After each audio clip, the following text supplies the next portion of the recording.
the eyes of our minds, that we may comprehend the message of your gospel. Instill in us also reverence your blessed commandments of the having conferences and desires. We may pursue a spiritual life, thinking and doing all those things that are pleasing to you. For you, Christ, our God, and light of our souls and bodies, and to you give glory together. With your fathers, without beginning, in your all holy, good life, and spirit, now and ever, to the ages of ages. With the mirage of the holy gospel, peace be with you all. And with your spirit. The reading is from the Holy Gospel according to St. Luke. Let us be attentive. Glory to you, O Lord. Glory to you. The Lord spoke this parable. A man once gave a great banquet and invited many. And at the time for the banquet, he sent a servant to say to those who had been invited, "Come, for all is now ready." But one by one they all began to make excuses. The first said to him, "I have bought a field and I must go out and see it. I pray you have mercy to be excused." And another said, "I have bought 5 yoke of oxen and I go to examine them. I pray you have me excused." And another said, "I have married a wife and therefore I cannot come." So the servant came and reported this to his master. Then the householder in anger said to his servant, "Go out quickly to the streets and lanes of the city and bring in the poor and the maimed and the blind and the lame." And the servant said, "Sir, what you commanded has been done, and still there is room." And the master said to the servant, "Go out to the highways, the hedges, and compel people to come in, that my house may be filled. For I tell you, none of those men who were invited shall taste my banquet. For many are called, but you are chosen." Glory to you, O Lord. Glory to you.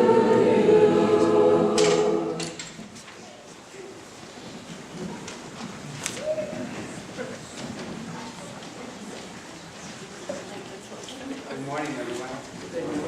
Father Dean was supposed to give a sermon today, but his knee flared up. He can't walk. So please keep him in your prayer. He was in the emergency room for like 4 hours, and he was on his way home back around 7 in the morning. So those with knee surgeries, be careful and take care of your knees. Today we're talking about food and banquets. And I don't know if I ask you to think of your most favorite banquet, your favorite meal, your favorite time with family, I wonder what you would think of. Anyone? I'm not asking. But just think of what's your most fantastic favorite banquet meal. I have been honored to be on adjunct faculty at the University of Seattle Pacific University. A few students chose a few professors to honor us, and they offered us a meal. I'll never forget that meal. It was about this time of year, maybe 10 years ago, and the house was lit just right, and they had 6 or 7 students that were preparing the meal, and everything was done with such incredible love and generosity and gratefulness. And we wanted to honor a few of the faculty there. And every course they bring out in such a beautiful way, such a gentle way, and such a way that they wanted to share their love for us. And today, as I was thinking about the banquets that we've been, I'm thinking of the banquet that Jesus calls you and me to be a part of. And I'm wondering if you came with the excitement as I did not back then. It was another dinner to go to for me back then.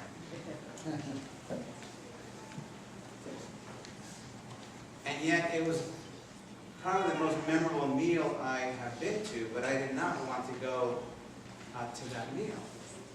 And how many of us come to the meal that the Lord prepares for us, not ready to receive, not ready to hear, not ready to see the grand banquet that He has for you and me, the grand banquet that today the saints that are around the walls and the saints that we cannot see and experience are here with us today, praying, worshiping, elevating us into this great place that we may perceive with these eyes of our souls this great mystery of this banquet that you are to become part of.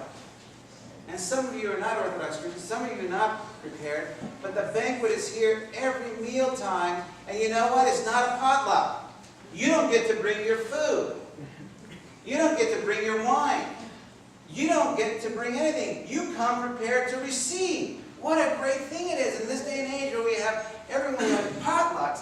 If I invite you to dinner and say, I'm going to provide everything, you come and you eat. And if you bring a bottle of wine and I don't want to use it, don't get offended, because it's my meal, our meal. And today is the Lord's meal for you to come and receive. And the beautiful thing about this meal is you get to participate, even though in the offering, you get to make this very beautiful thing, the wheat that you bring in the morning, that you mush up and you put yeast and you offer bread, and the grapes that you, this world creates, or the companies make, you offer the wine. But the rest, the Lord is going to give you in a transfigured way His body and blood.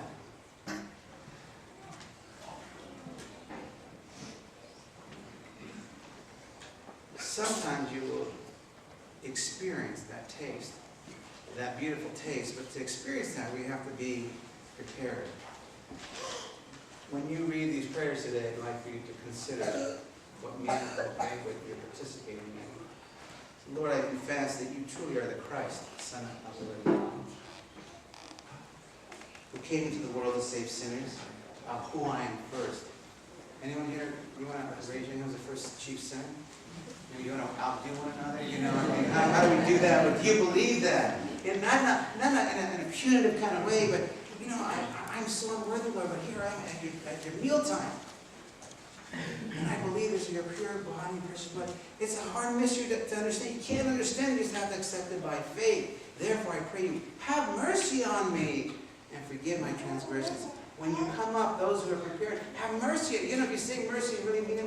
Once the world will be transfigured in your life. Have mercy on me. Receive me. And make me worthy without condemnation to partake of this meal, this mystery, for forgiveness of sins and life eternal. How mighty and worthy to enter in the company of your saints. We're in the company of the saints. And some of us are half asleep. If you really knew, like, I know my kid, when Michael Jordan would come here, and he just walked through the door, you know what happened? The whole world would stop. And today, if we really, really have the eyes to see, if your world would stop, it would stop, and you'd say, oh my gosh, we're in the banquet meal with these incredible men and women. If we really were able to see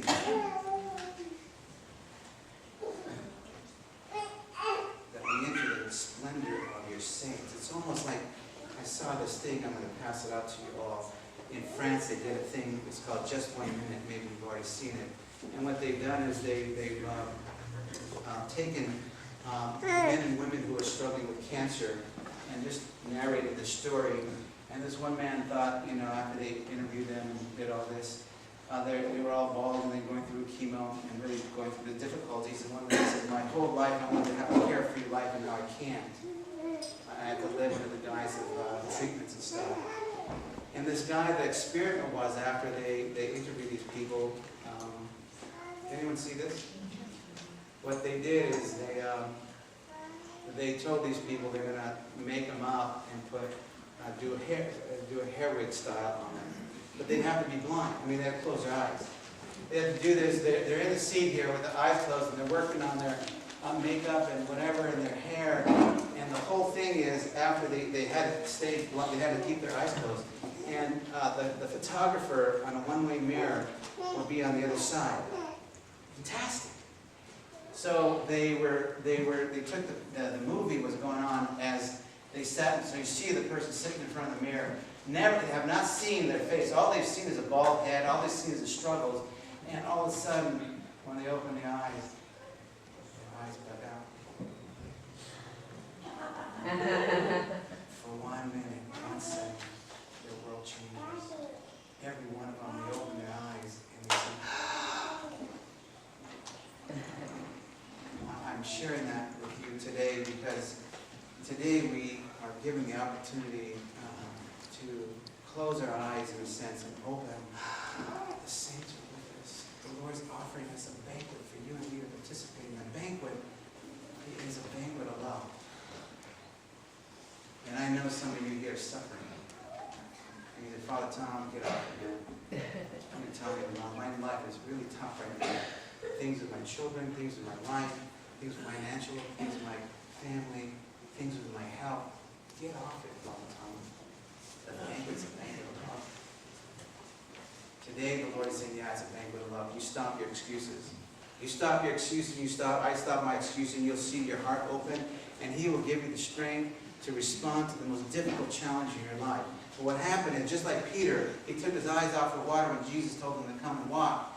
When we take our eyes off Christ, what happens? We get stuck in our head, and our hearts, the hearts don't lead us. If our hearts lead us, we'll be able to respond to anything in life, because that's where God dwells. So today, I'm sure Father Vadim would have shared so many more beautiful things, but today, what I want you to think about is the meal of love. And it knows no boundaries. Love doesn't care if you have money or not. Love does not care if you're bald head or sick or going through divorce or mentally ill. It has no boundaries. And I want to thank you as members of Holy Apostles, because you're constantly reminding me of your love and your graciousness. And I'll never forget, I think it was about this time back then where George the Gentle Giant was here. Many of you don't know. He was a man that just came off the streets, disheveled, and he'd be sitting in the back, a really tall man, and his pants were just hanging down, his shirt was hanging over his belly button. And he was here for about a year and a half, a year and 2 months. He would bring his 5-gallon jug, painter's can, and he'd clean his tea bags. I said, George, what are you doing? I clean my tea bags. I said, George, you can't clean tea bags. Now we're having church in a little bit. And he would go out, people said, see George in the city just getting aluminum cans. To make a long story short, while he was coming here, he was telling him he had cancer that was growing in his tummy. And he lived down the street as an older person's home, a care facility for mentally ill. But his brother came here and he said, you know, your church is the only church that did not kick him out. We have to be cautious of people we're concerned about, right? But I want to thank you, because the banquet of love, you're constantly offering meals to people who come through the doors. You constantly offer your banquet to me. May we be worthy to be offering a banquet. If it's not food, may be offered a banquet of your love endlessly for the rest of your life. Amen. Amen.